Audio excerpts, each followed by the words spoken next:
Hola, buenas tardes. Bienvenidos de nuevo a una Open Class, a una clase online en directo de UNIR en el máster en protección de datos. Hoy vamos a hablar del delegado de protección de datos. Es una figura que está de moda, ya lo saben ustedes, de moda y esperemos que bien consolidada en el derecho español. Bueno, buenas tardes, Cecilia. Buenas tardes, Ricard. Yo creo que no debería presentar a Cecilia Álvarez Ricaudias. Es suficientemente conocida, pero ustedes saben que hay una formalidad que ineludiblemente hay que cumplir, que es la de presentar a nuestro invitado. A mí me resulta complicado porque hay cosas que no puedo decir, pero bueno, vayamos a lo más formal. Cecilia Álvarez Ricaudias es la presidenta de la Asociación Profesional Española de Privacidad. Esta asociación, a su vez, es miembro de la Confederación Europea de Delegados de Protección de Datos, organización de la que es socia fundadora y en la que la representación ha correspondido siempre a Cecilia Álvarez.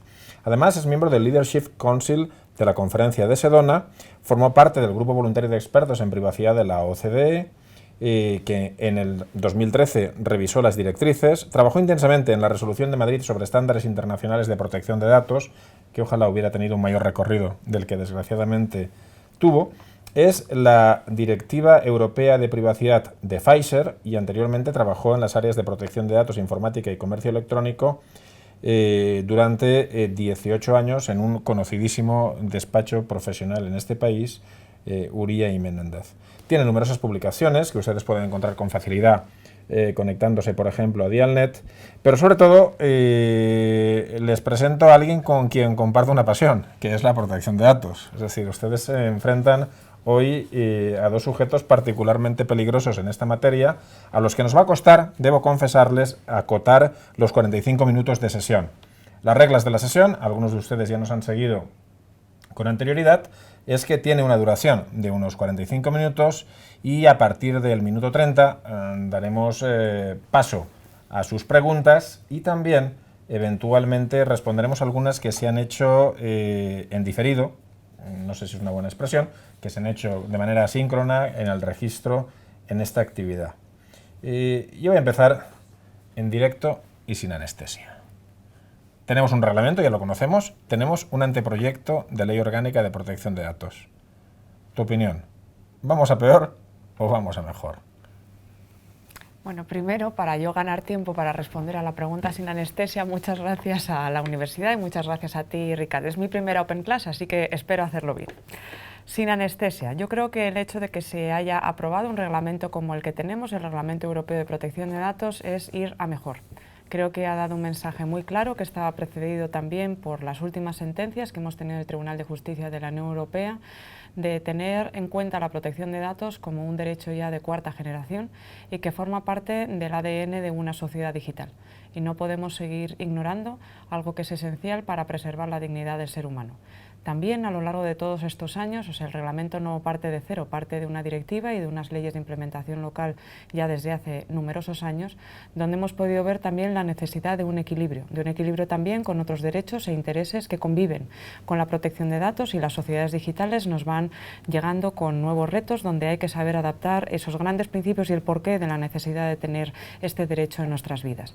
Así que en cuanto al reglamento de protección de datos, yo creo que es una buena noticia para todos los europeos y bueno, como esta vez sí que hemos tenido vocación de universalidad en ampliando el ámbito territorial de aplicación del reglamento, creo que es una buena noticia para todos aquellos que se acerquen al mercado europeo también. El anteproyecto. El anteproyecto es una necesidad, al menos como concepto, en relación con algunos aspectos que el reglamento deja a que los Estados miembros deban regular o quieran regular.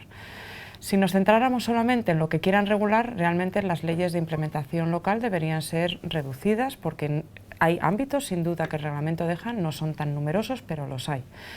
Donde más me preocupa son aquellos aspectos que el reglamento requiere de una norma de la Unión Europea que a veces no existe y por lo tanto descansará en muchas normas nacionales para que los tratamientos se puedan realizar conforme a algunas de sus causas de legitimación. Y creo que nuestro anteproyecto en ese punto en particular no ha estado a la altura de lo que creo que debería haber estado. Sin perjuicio de lo cual tenemos ahora un texto que ha recogido algunas de las bondades con las que hemos vivido hasta la fecha. Tiene algunos aciertos, tiene algunos desaciertos también, pero creo que ha sido una buena noticia que al menos lo tengamos ya, porque podemos empezar a trabajar con ello y debemos esperar que nuestros parlamentarios también trabajen constructivamente en un texto que siempre es difícil, y yo creo que siempre es fácil criticar cuando uno no es el autor, te da más libertad. Así que, digamos, con humildad, creo que es una buena noticia que lo tengamos, sin perjuicio de lo cual tenemos muchos comentarios, los profesionales de la privacidad y la asociación a la que represento en particular, en relación con el texto y muchas de sus disposiciones. Lo cierto es que, efectivamente, la asociación ha participado intensamente en esta materia, distintos grupos de investigación con los que yo colaboro también, y la verdad es que hemos ganado mucho con el trámite de información pública de la Ley 39 de 2015. Y otros han ganado mucho trabajo, porque realmente va a ser una experiencia intensa. En algunas sesiones hemos hablado ya de los retos para la transformación digital que comporta el derecho, algún aspecto sectorial. El año que viene va a ser un año intenso de Open Class aquí en UNIR, y la propia tramitación del anteproyecto de ley orgánica va a ser objeto de estudio con toda seguridad. Pero hoy, debo confesarlo a quienes nos están viendo y escuchando, he decidido acabar el curso siendo ombliguista. Hoy vamos a hablar del delegado de protección de datos, que es una de las razones por las que formamos a gente en el máster, porque yo mismo lo soy en términos materiales, aunque todavía no nombrado en sentido estricto, y porque, bueno, hay que mirarse el ombligo un poco alguna vez y disfrutar. ¿Ganamos los profesionales de la privacidad con el marco normativo? Yo creo, a ver, la respuesta corta es sí. Sí, porque el reglamento no necesariamente solo porque haya impuesto en algunas ocasiones al DPO y en particular en el sector privado, bueno, son pocos los criterios, o eso parece, pero definitivamente en el sector público tiene que ser una realidad. Pero lo más importante de todo, cuando se le dan las obligaciones que tienen que cumplir responsables y encargados, sea o no obligatorio estrictamente por los criterios de la ley, la mayoría de las organizaciones no deben de poder vivir sin un profesional de la privacidad, se llame DPO o se llame otra cosa, porque estamos, o sea, una empresa o una organización, una administración que viva en el mundo digital no puede permitirse no tener un profesional de la privacidad. Parece que está de moda tener, no sé, de estos community managers y influencers que seguramente están cumpliendo una función que parece que todo el mundo le parece glamuroso, y que protección de datos no lo es. Pues es tan glamuroso como ser un community manager, forma parte de uno de los elementos de la sociedad digital, las actividades que tenemos. Y creo que el reglamento, y a pesar de que nos duela a los profesionales también en lo que es nuestro día a día, el que tenga unas sanciones como las tiene, tan extraordinariamente importantes, pero sobre todo que pueden ser impuestas en cualquier Estado miembro, cosa que no es lo que ocurría hasta la fecha, eso es dar también un espaldarazo a que esto es importante, es decir, que para el legislador es importante, lo cual significa que la figura de los profesionales de la privacidad, y en particular aquellos que tienen unas tareas particularmente relevantes en las organizaciones, como van a ser los DPOs, definitivamente sí que creo que le ha dado un espaldarazo. El anteproyecto ha ido algo más allá, no tanto porque hay una lista grande en el artículo 35 del reglamento que establece supuestos que no estaban reglamentados como tal en el reglamento, pero muchas de las supuestos que ahí se recogen en realidad son aplicar lo que son los criterios o lo que uno espera dentro del reglamento cuando se habla, por ejemplo, del tratamiento a gran escala de datos sensibles. El hecho de que haya configurado las aseguradoras o las entidades financieras como tal, quiero decir, forma parte de lo que se espera de entidades de esas características por el tipo de datos que manejan y las actividades que realizan. Así que eso no debería extrañarnos. Que estén las empresas del juego, hombre, pues tampoco me parece que sea inventarse, digamos, un nuevo supuesto. Quizá es una clarificación de lo que el reglamento tiene y que da más seguridad jurídica. Quizás el único punto que es más llamativo por su amplitud es los prestadores de servicios de la sociedad de la información, porque, bueno, o lo somos todos o lo seremos todos. Es un concepto extraordinariamente amplio y, hombre, no creo que el reglamento, si hubiera querido que el DPO fuera obligatorio en todos los supuestos, no hacía falta poner dos supuestos. Así que me parece que quizás es una adicción que ha ido más allá, sin perjuicio que habrá prestadores de servicios de la sociedad de la información que obviamente tendrán que tener un DPO, al menos por criterio obligatorio. En cualquier caso, la verdad es que me he dispersado un poco, es la emoción, y no hemos empezado por el principio. Si tuviera que definir qué es y qué hace un delegado de protección de datos, si tuvieras que hacerlo brevemente, no hablamos de los tropecientos dominios del esquema de certificación y las 200 tareas y las 800 competencias. Pero en breve, es decir, ¿qué es y qué hace un delegado de protección de datos? Es una pregunta que supongo que es fácil responder si uno la hace diciendo qué es lo que hago yo, porque lo hago, lo cual no significa necesariamente que todo DPO haga lo que hago yo, porque cada organización definitivamente tiene sus características, así que probablemente Ricard y yo hacemos tareas que en concepto son las mismas, habrá probablemente otras cosas que son distintas y otras que a lo mejor Ricard hace y yo no hago y viceversa.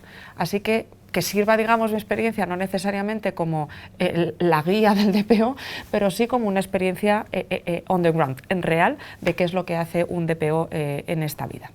Pues en esta vida creo que tengo distintas tareas. Tengo una tarea de dirección de lo que significa la estrategia de protección de datos dentro de una organización. Protección de datos, o al menos nunca lo he concebido como una tarea de compliance sin desmerecer las tareas de compliance, pero creo que es algo además de. Hay un programa sin duda de cumplimiento que acompaña el cumplimiento de esta normativa, pero también hay un planteamiento estratégico en relación con lo que significa proteger este activo. Es un activo que es importante para la organización en la que trabajo y así ha sido cuando también era abogada externa en relación con mis clientes del sector, sobre todo público, pero también privado. Es un activo de enorme importancia, aunque solo sea reputacional, ya por eso ya deberíamos preocuparnos, pero también porque forma parte de lo que es el elemento principal para establecer otro tipo de estrategias de negocio. Así que esa es una parte del trabajo que uno hace. Hay otra parte que es evangelizadora, si se me puede llamar. Hay una parte donde protección de datos no lo hace una persona, por muy capaz que sea o muy convencida que esté de la función que realiza. Protección de datos solo es una realidad si hay una cultura de protección de datos en la organización y obviamente eso empieza porque quien está en la dirección de aquello sepa transmitir los conocimientos y la sensibilidad. Yo creo que la sensibilidad es lo más importante para que uno no lo vea algo ajeno o que uno solo se preocupe de la privacidad en su esfera privada, cuando uno es el afectado, pero no cuando está tomando una decisión dentro de la empresa o dentro de la organización pública afectando a otras personas. Y la última tarea quizá que tenemos es de una gestión del riesgo. Forma parte, como todas las normas, hay una gestión de programa y del riesgo que va conjunta, donde son unas habilidades que uno tiene que desarrollar, que no necesariamente la aprende por protección de datos, sino por las tareas en realidad de dirección y de poner en marcha a una organización en relación con hacer suyo, que protección de datos forma parte no de algo contra lo que hay que luchar, sino algo en lo que hay que trabajar para integrar. Permítame que sea un poco malvado y tiene usted que, no le diré elegir en términos de sí o no esta o aquella, pero sí de responder muy brevemente y se las voy a lanzar todas del tirón. El delegado de protección de datos, ¿delator o cooperante? Cooperante sin ninguna duda. Bueno, no sé si podrá cooperar o no, pero lo que no es un delator o delatora. O sea, eso no hace parte de ninguna función del DPO en mi imaginación. Perfectamente, sigamos jugando. ¿Fiscalizador o coadyuvante? Coadyuvante sin ninguna duda. Hombre, fiscalizador en el sentido, un DPO o una DPO como ningún responsable de ningún área no es el policía o la policía dentro de la empresa. No es tampoco una mini autoridad, de la misma manera que las personas que se dedican a lo que se dedican no están representando a ninguna autoridad. Y nosotros nos representamos a la autoridad, en este caso de protección de datos, sin perjuicio de lo cual hay una labor de monitorización dentro de la organización, de que los procedimientos parecen funcionar, que definitivamente sí forma parte de las tareas que un DPO tiene que hacer, no solo ni sola, sino en conjunto con otras muchas personas en la organización. ¿Stopper o facilitador? Facilitador sin ninguna duda, pero facilitador no significa hágase, facilitador significa cómo se puede hacer. Y hay veces que el cómo se puede hacer puede significar esto no se puede hacer. Debe ser, o en mi experiencia, llevo 20 años trabajando en esto, muy pocas veces he tenido que decir un no tajante, pero muy pocas veces. A veces me era más difícil decir que sí con todo lo que acompaña ese sí, que es un sí pero con todas estas condiciones. Pero siempre he tratado de trabajar en el cómo vamos a hacerlo, no en el no se puede hacer. Y de verdad que me he encontrado en casos, y han sido casos muy límites, que vamos, no hacía falta ser un experto de protección de datos para darse cuenta que aquello no se podía hacer.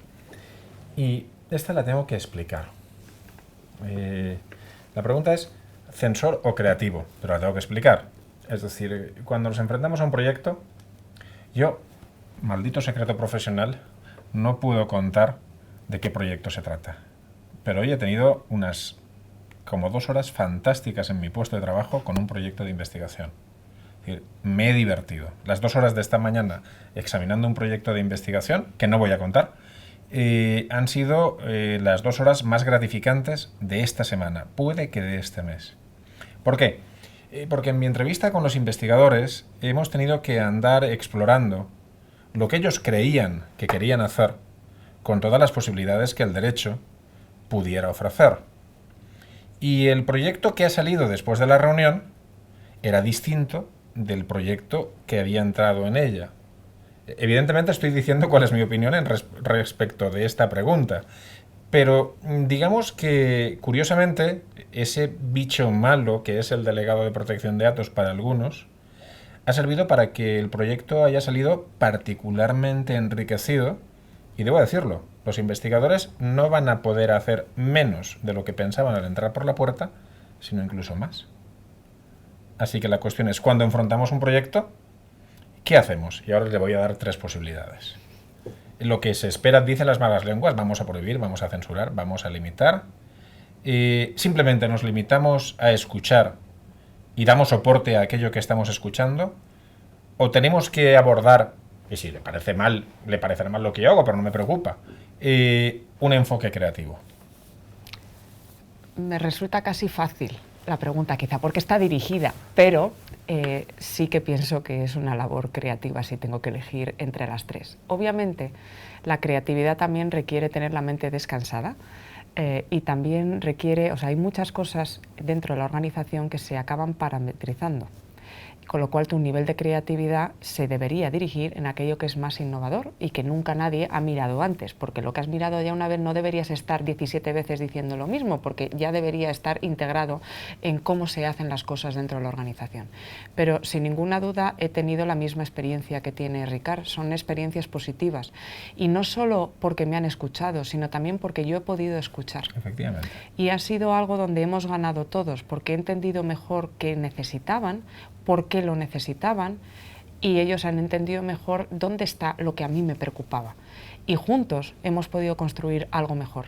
Así que creo que al final el poder hablarse y tener una diversidad de pareceres en relación con al final el mismo objetivo es lo que hace que los proyectos salgan mejor, y definitivamente, sin duda, hay una mayor labor de creatividad porque uno trata de ponerse en los zapatos, esa expresión existe, ¿no?, en los zapatos del otro y los otros en tus propios zapatos. Es de origen inglés, pero existe. Vale. También podemos decir ponerse en la piel. Eso era lo que buscaba. Del otro. Pero bueno, esto ya son precisiones lingüísticas que tampoco hacen falta. Vamos a ver. ¿Cómo de profundo? Vamos a ver. Nosotros formamos aquí a gente en un máster. Yo creo que nuestros estudiantes se sorprenden, especialmente los que no han tenido contacto con la protección de datos, el día que ven el plan de estudios y el día que empiezan a descargarse apuntes y ver la profundidad de la materia. Es curioso porque cuando hablas con alguien ajeno a la protección de datos, casi que se fija en el número de decir, oye, ¿cuántos artículos o cuán pocos artículos tiene la ley de protección de datos o el reglamento? Vamos a ver, para hacer de delegado de protección de datos o para trabajar en el sector, ¿de verdad basta con memorizar el Reglamento General de Protección de Datos? ¿Es una cuestión de me sé el reglamento y ya soy feliz y ya está? Bueno, después esta es una pregunta fácil, ¿no? La respuesta es no. De la misma manera que cuando uno se estudia a Ticio y a Calla en la universidad, no por eso es un civilista de pro que puede resolver cualquier tipo de problema de la vida real. Así que no, memorizar ninguna ley ha permitido trabajar con ella en la práctica. Obviamente, el tener conocimientos seguros te ayuda a seguir construyendo, además, pero uno tiene que estudiar, y sobre todo hay que estudiar las sentencias, y hay que estudiar los papeles de los investigadores.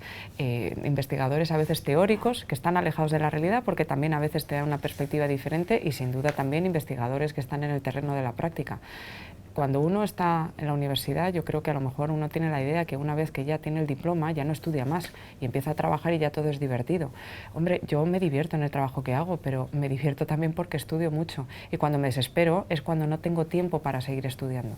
Es una normativa extraordinariamente viva y muy cambiante, y creo que eso tiene más dificultades que otras disciplinas jurídicas que son pues, más estables en el tiempo, que se han visto menos, digamos, enfrentadas a lo que son los cambios de la vida digital, pero tiene la parte preciosa de tener que enfrentarte a cosas nuevas prácticamente todos los días. Así que, vamos, estudio todos los días y ojalá siga siendo así. Pero esto es un prejuicio, pero me ha pasado mucho. ¿Sabe qué ocurrió en muchas administraciones públicas cuando apareció la LORTAD y hubo que publicar los ficheros e inscribirlos? Que sistemáticamente el área jurídica de la organización dijo: eso es cosa de informáticos. Punto. ¿Hemos ya desterrado esto? ¿O todavía tenemos que luchar? O por contra, dígame usted, sí, es cosa de informáticos, y ya cerramos el debate. Creo que hay que seguir luchando, pero se está en la buena vía. Yo, a pesar de que llevo 20 años trabajando en protección de datos, yo estudié la LORTAD en la universidad, cosa que no ha ocurrido a muchos estudiantes de mi generación. Bueno, incluso de la generación de ahora, pero en la de mi generación todavía menos. Y mi asignatura se llamaba Informática Jurídica. Y me la daba una persona que hacía informática, no me la daban profesores de Derecho. Así que como yo enfrenté la LORTAD en aquel momento, pues era una norma como tantas otras, pero lo experimentaba más desde el punto de vista de lo que un informático o una informática podía ver. Y mi realidad después, cuando empecé a trabajar en aquello, es que la realidad informática era una realidad que formaba parte, pero era una pata, y no digo ni más ni menos importante, pero es una pata, y hay muchísimas otras patas además de protección de datos.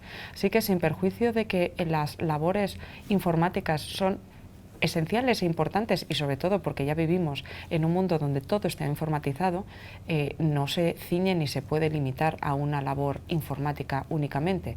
Y el conocimiento jurídico es un conocimiento que no se improvisa, y que ya no solo conocer las normas de protección de datos, es conocer el derecho, porque las normas de protección de datos no viven solas en esta vida, no viven aisladas, uno tiene que conocer otros supuestos, y para eso, si uno no lo sabe, al menos tiene que tener la sensibilidad para saber al que sabe, pero uno no puede vivir solo aislado en el departamento de informática con esta norma. Hay una cuestión, y entramos en, no sé si no en territorio peligroso, pero en territorio al menos interesante, y que ya enlaza con alguna cuestión que se acaba de plantear en el chat. ¿Qué implica que se haya aprobado un esquema de certificación de la Agencia Española de Protección de Datos, que además es el primero que se impulsa por una autoridad de protección de datos en toda la Unión Europea, teniendo en cuenta que, por ejemplo, alguien en el chat ya ha planteado una cuestión muy significativa, de difícil respuesta, lo adelanto, pero muy significativa. Alguien preguntaba, bueno, la certificación voluntaria, dicen, o la certificación, ¿es una buena herramienta para evitar el intrusismo laboral? Entonces, como completa un poco lo que yo quería plantear, lo lanzo ya, aunque no sea el momento, hemos dicho que a partir de las 6:30, pero sí que es importante, es decir, ¿qué trascendencia tiene que existan esquemas de certificación como este, o que simplemente existan certificaciones? Voy a empezar quizá por lo más abstracto y voy a pasar después a lo concreto. Las certificaciones. El reglamento habla de las certificaciones sin especificar que puedan ser especificaciones de personas o de procesos o de organizaciones. Habla de certificaciones como un medio que permita dar un indicio de que hay un grado de cumplimiento en relación con una serie de obligaciones. Sí que las certificaciones como concepto lo que pretenden es dar una seguridad en el mercado, que la persona, en este caso si certificamos personas, tiene un cierto grado de conocimientos o competencias que le habilitan para hacer la actividad en cuestión, que es para lo que también servía, se supone, los títulos universitarios o cualquier otra calificación que al final te da como una tranquilidad, o cuando nos registramos en los colegios profesionales, el hecho de que alguien ha mirado que usted no es un indocumentado. Así que las certificaciones tienen ese valor. La certificación de la que estamos hablando ahora en relación con la certificación de personas en particular, pues no es una tarea que sea evidente el cómo abordarla. Y en España lo que se ha decidido no es que la Autoridad Española de Protección de Datos certifique, porque no es la vía por la que ha decidido optar y por la que algunos piensan que ninguna Autoridad de Protección de Datos debería hacerlo. No me voy a pronunciar sobre ello, sino qué es lo que ha pasado y qué es lo que se ha decidido hacer en España. Así que la Autoridad de Control Española lo que ha decidido no es ella certificar, sino usar a un organismo que se encarga de certificar cualquier tipo de cosas y no solo en DPOs, es más, va a ser su primera certificación o esquema de certificación relacionado con personas y con DPOs en particular. Y ese organismo, que es ENAC, con él ha estado trabajando conjuntamente también con otras organizaciones, APEP incluida, pero otras muchísimas, en relación con identificar lo que serían las competencias contra las cuales nos gustaría que hubiera una certificación a través de ENAC. Es decir, que la Autoridad de Control no certifica, lo que ha hecho ha sido aprobar un esquema de certificación posible, no el único, un esquema de certificación posible que ENAC tendrá en cuenta los efectos de poder, digamos, acreditar que aquellas entidades que vayan a certificar, que no va a ser ENAC, sino ENAC va a decir quién va a poder certificar, efectivamente quienes acaben certificados contra ese esquema tendrán las competencias que se han elaborado y que la Agencia Española de Protección de Datos ha considerado que son las adecuadas a estos efectos. ¿Eso significa que es la única posibilidad, o sea, el único esquema de certificación posible? No, no lo es. Es más, existen ya esquemas de certificación de DPOs o de profesionales de la privacidad en distintas categorías. APEP las ha tenido ya desde hace muchos años. Existen también certificaciones internacionales, probablemente hayáis oído hablar de IAPP, que es una asociación norteamericana, pero que se ha atrevido a certificar también personas en distintos perfiles, con unos esquemas muy básicos de conocimientos, pero esa ha sido su opción, y ahora van a surgir como champiñones certificaciones, estoy convencida, porque es un nicho de mercado como tal, con lo cual el mercado también irá decidiendo cuáles son las certificaciones en las que uno hace 60 horas de clases y paga no sé cuánto y no sabe nada en realidad, porque uno no puede convertirse en un DPO con 60 horas de clase y pagando no se sabe bien qué, a las certificaciones que acaben siendo certificaciones serias, donde realmente el conocimiento que está acreditado detrás es un conocimiento que merece la pena. Y de esa forma sí, claro que se va a poder luchar contra el intrusismo, con las buenas certificaciones, con las certificaciones que sean serias, con las certificaciones donde haya una independencia detrás, donde unas certificaciones que puedan venir, digamos, asociadas, o donde lo que se está viendo es un cumplimiento de un ciclo formativo que tenga sentido, o un ciclo profesional junto con uno formativo que tenga sentido. Y para eso esas certificaciones sí servirán para luchar contra el intrusismo. Nos dice nuestra interviniente, y me permito hacer un pequeño inciso, que se ha perdido la oportunidad de regular la profesión. Podemos estar de acuerdo o no, pero desgraciadamente no está en nuestras manos. Está en manos precisamente del Gobierno de España y de la Unión Europea. En los últimos años han habido distintas peleas, no solo el delegado de protección de datos, a partir de la directiva Bolkestein, que aquí se publicó, se traspuso con una ley llamada vulgarmente como ley ómnibus. Es decir, las profesiones reguladas exigen de unas ciertas condiciones normativas, y esto no es necesariamente sencillo, y ni siquiera está en manos de, me temo, de las asociaciones o de los profesionales, sino que está en manos de otros terceros. Lo que sí sucede, y es que me ha tocado usted a mí la fibra sensible, cuando ha citado a la universidad.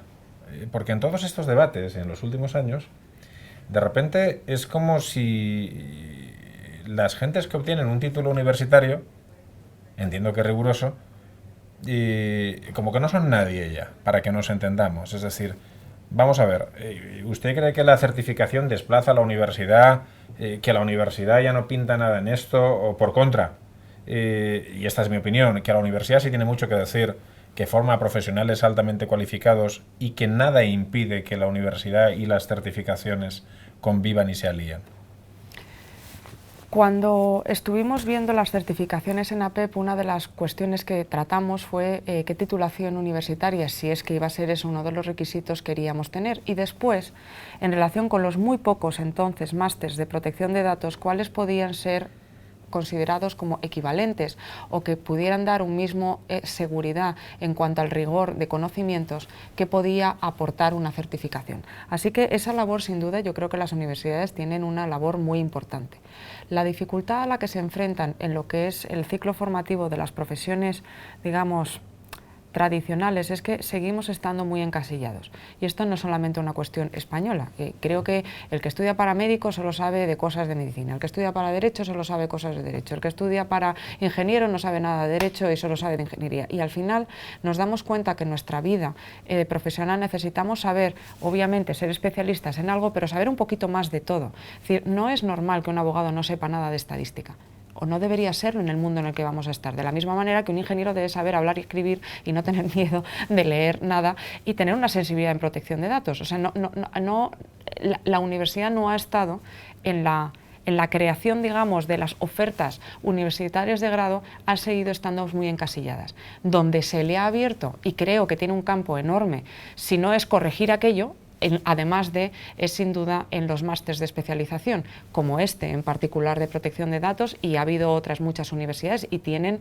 un papel importantísimo, y me parece que para mí me da tanta garantía el pensar que han seguido un ciclo formativo en una universidad como esta, seria, con los profesores, que puedo ver su currículum, donde veo el número de horas, el tipo de trabajo teórico y práctico que están haciendo, pues seguramente me va a dar casi más tranquilidad a lo mejor que una descripción muy somera del tipo de trabajo que ha podido hacer un consultor. Sin desmerecer una cosa u otra, pero al final tienes una capacidad que cuanto más transparente sea la universidad y más capacidad tenga también de retener talento de quienes van a ser los profesores o las profesoras que formen a estos profesionales híbridos que necesitamos ahora en el futuro, sin ninguna duda, vamos, me parece que es uno de los sitios privilegiados para hacerlo. Al otro lado de la cámara hay algún estudiante de este año que le puede asegurar que en la parte de hibridación ha sufrido y padecido lo suyo estudiando cómo funciona el mundo de la informática o la seguridad. Le juro que si pudieran hablar nos saltarían de la pantalla y nos dirían: híbrido, vas a enterarte tú. Pero sí es cierto, sí es cierto. Antes de dar paso ya a las cuestiones y responder a algunas que se acaban de formular, solo le quiero una consideración final breve. En este esquema de privacidad y en este esquema de certificación, ¿qué rol juega o jugará la Asociación Profesional Española de Privacidad? La asociación ha jugado, porque creo que es justo decirlo, un papel dentro de las discusiones que la Autoridad de Protección de Datos ha tenido a lo largo de lo que ha sido la elaboración del esquema de certificación que ha aprobado, lo cual no significa obviamente que sea lo que nosotros hayamos dicho, ni mucho menos, pero hemos sido una de las voces que se ha tenido en cuenta y lo agradecemos porque creemos que es así como se tendría que haber construido junto con otras muchas voces.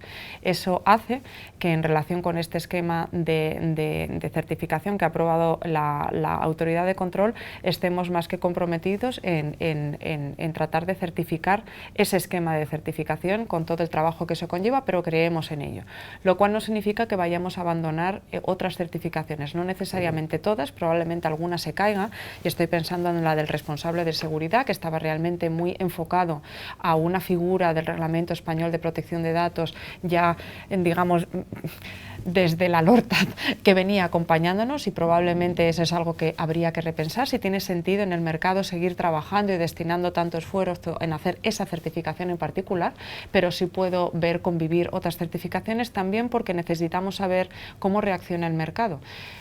Esperamos obviamente que el hecho de que haya una certificación, un esquema de certificación que haya aprobado la Agencia de Protección de Datos, eso creo que le da un prurito de garantía para muchas personas que quieran certificarse, de pensar que esta es una donde pueden apostar, pero el mercado sin duda irá diciendo qué es lo que el mercado va necesitando, pero sí vamos a apostar por esa certificación sin necesariamente eliminar otras. Atendiendo a algunas cuestiones que ya están apareciendo en el chat, no comentaremos opiniones, atenderemos preguntas preferentemente. Yo quiero aclarar algo porque yo he participado dentro de este esquema de certificación en el grupo de trabajo, representando en mi caso a las universidades, y veo que hay algunos malentendidos que se trasladan hacia afuera. Es decir, cuando la Autoridad de Protección de Datos acude a ENAC, que es una entidad nacional de carácter oficial, está acudiendo precisamente al tercero independiente que acredita el cumplimiento de una norma ISO sobre certificación de personas.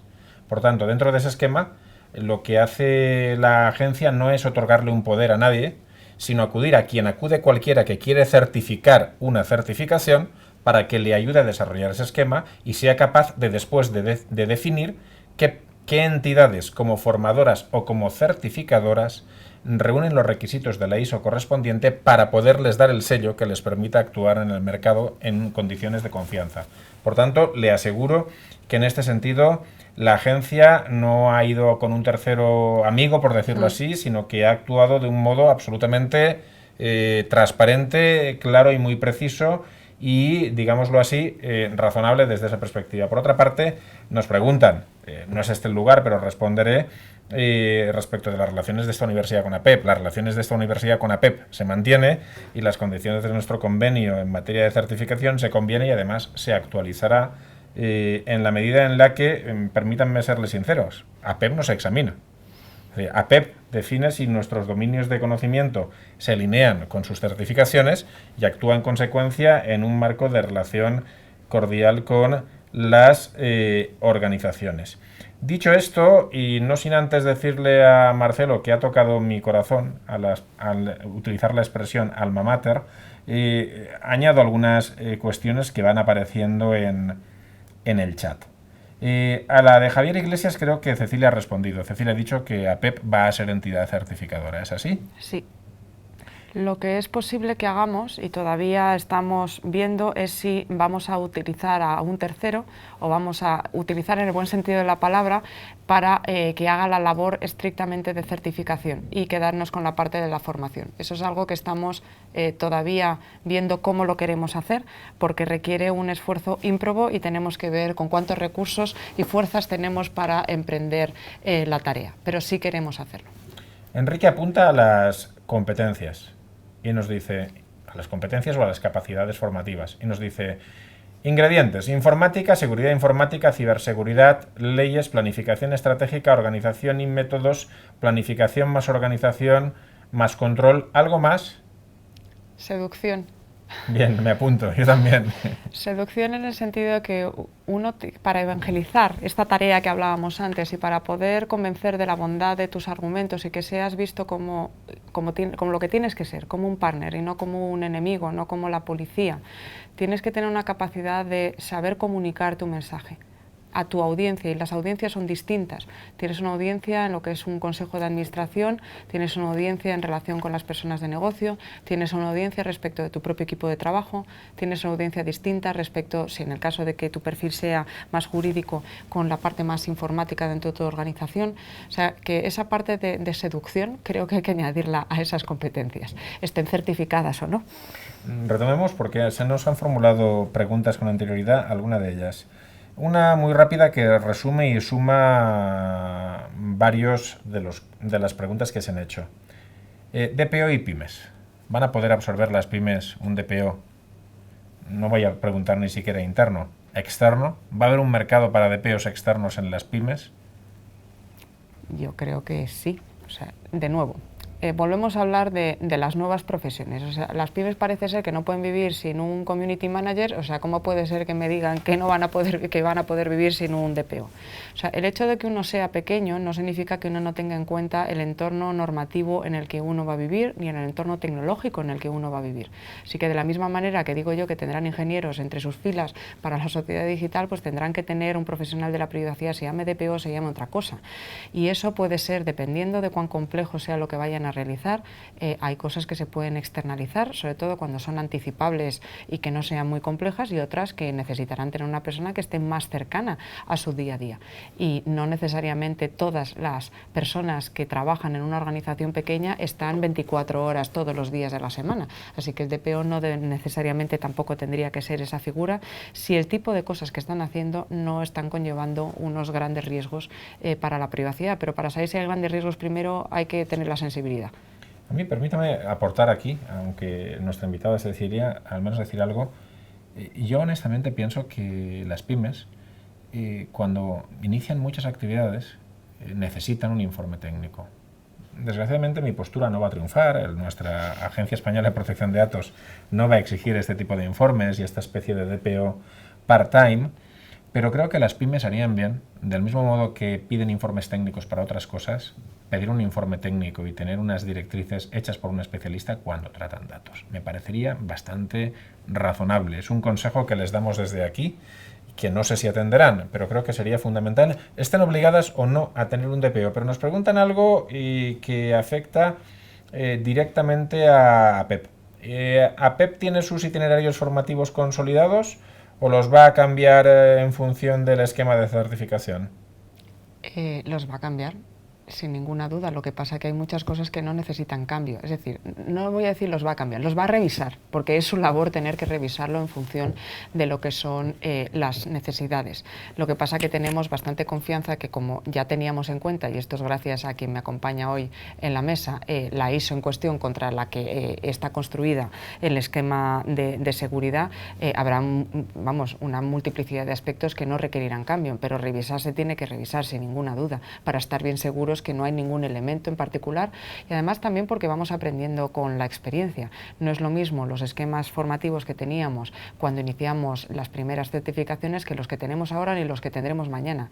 Aprendemos de nuestros numerosos errores, aprendemos también de las cosas que vamos haciendo mejor, así que esto es un circuito, digamos, evolutivo, no obviamente de drástico cambio, porque no tiene ningún sentido, porque no hay ninguna razón para que se produzca un cambio drástico por las razones que he explicado. Nos piden a los dos un pronunciamiento un tanto arriesgado. Si hay que renombrar al responsable de seguridad como responsable de gestión de riesgos. Usted primero, 30 segundos. Cualquier responsable de seguridad es un gestor de riesgos, como el responsable legal es un gestor de riesgos, como el director financiero es un gestor de riesgos. Sí, nos pasamos la vida gestionando riesgos. Por mi parte, decirle, ya que la fórmula en plural, creo que tenemos que empezar a acostumbrarnos en organizaciones complejas a los equipos integrados.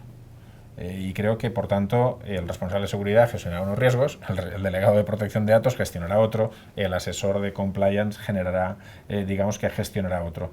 Por otra parte, nos preguntan por qué no certificar procesos, empresas y no personas. Creo que has contestado a eso al hablar precisamente de la filosofía de certificación del reglamento, pero quizá por si lo queremos precisar. Creo que es posible certificar procesos para decir que es un proceso que ha tenido en cuenta el Privacy by Design en particular del reglamento, y eventualmente de lo que pudiera añadir, dentro de lo poco que puede añadir una norma nacional al respecto. Me parece muy difícil que puedas certificar una organización. O sea, eso de decir que la organización cumple con la Ley de Protección de Datos, o sea, la organización no sé si cumple. Sus procesos y sus actividades, algunas de ellas, deberían poder ser parametrizables, pero es muy difícil. Es como cuando me dicen, este software cumple con la LOPD. Pues no sé cómo va a cumplir, o sea, el software en sí no cumple o no incumple, digamos, es la manera como lo vas a utilizar y para lo que lo vas a utilizar, sin perjuicio de lo cual, una vez sabiendo para qué está hecho aquello, sí puedes establecer procesos para que tenga en cuenta cómo cumplir la norma de protección de datos. Así que sí veo que haya capacidad de poder certificar procesos, de certificar productos, lo que veo imposible es certificar una organización. Tenemos 3 minutos para dos cuestiones, una que está en pantalla y otra que plantearé yo. La que está en pantalla básicamente nos pide cómo seducimos a las micropymes, cómo trabajamos con las micropymes.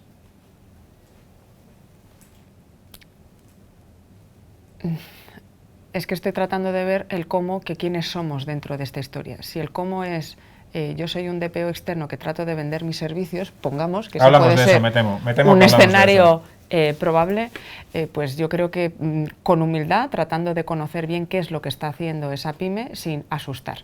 O sea, esto no se trata de decir que a ti te van a poner una multa tremenda y que por eso tienes que venir a mí. Lo que uno tiene que hacer primero es entender cuáles son las necesidades de esa pyme para poder darle no un escenario desalentador con unas sanciones espantosas esperándole a la vuelta de la esquina, sino tratar de tener una visión coherente y medida en relación con lo que puede necesitar esa pyme. Y así creo que cuando uno demuestra interés en el otro y no en venderle humo, sino venderle un servicio que realmente necesita, creo que es la forma más honesta de proceder. Yo veo su apuesta, pero añado algo más. Los que están a pie de obra saben lo difícil que es, en un contexto de crisis, convencer a las micropymes de que esto merece la pena, porque es una inversión. Hay una parte que no está en nuestro tejado, pero que debería corresponder a cámaras de comercio, organizaciones empresariales, al Ministerio de Industria y Agenda Digital, a ver si nos escucha, tenemos la oportunidad de que nos escuche en algún momento. Si no se promueve una concienciación entre esas micropymes respecto del valor del tratamiento adecuado de los datos como inversión, lo vamos a tener más difícil. Necesitamos que cale en esas micropymes que cuando invierten en protección de datos están haciendo exactamente eso.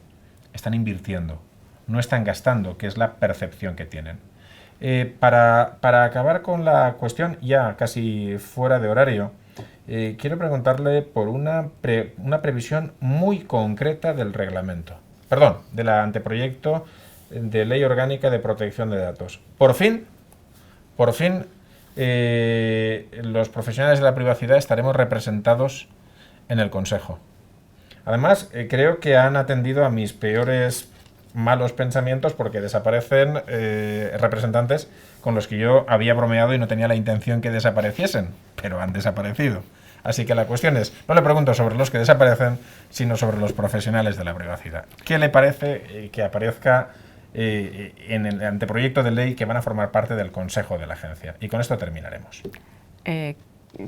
A mí me parece extraordinariamente positivo que los profesionales de la privacidad, su voz esté donde tiene que estar, que es en el Consejo Consultivo de la Autoridad de Control, sin ninguna duda.